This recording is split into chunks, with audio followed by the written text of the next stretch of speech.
gonna go to the store, and all of a sudden it just happened and just fell. Didn't know what to do. Our top story at 6, a falling tree crushed her car and nearly took her life. Tonight, the pregnant woman who survived talks only to News Channel 3 about how she escaped by just inches.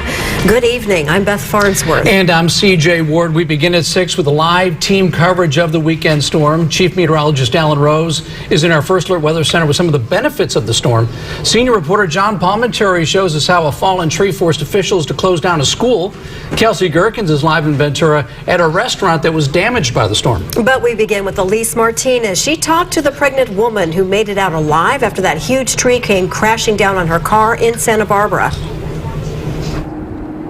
Beth, CJ, this is what's left of that massive tree that came crashing down onto a car on Milpas. A security camera across the street at Tri-County Produce was rolling and captured it all on video. It took just seconds. It was really loud.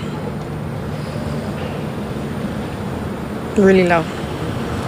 For this giant eucalyptus tree to come crashing down on Monica Blanco's car. I was just gonna go to the store, and all of a sudden it just happened and just fell.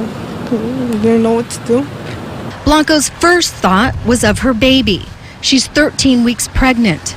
I had pain, couldn't get out. Her husband was trapped inside too. Surveillance video shows several people rushing across the street to help. All of a sudden we just heard branches moving, and it was 4 guys struggling to open the door. And they pulled Blanco and her husband to safety.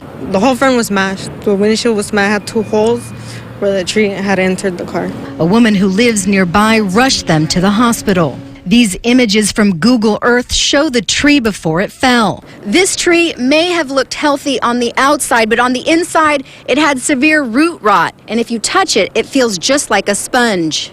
Who would have known that this was going to go over like this? Arborist Bill Spiewak believes the drought took a toll on the already weakened tree. And after Sunday's intense rain and wind, the soil loosened its grip on the roots.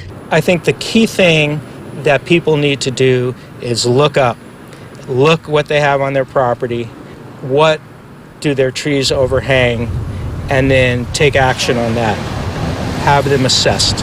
As for Blanco, she wanted to see the tree one last time. She says she feels lucky. But things just happen out of nowhere.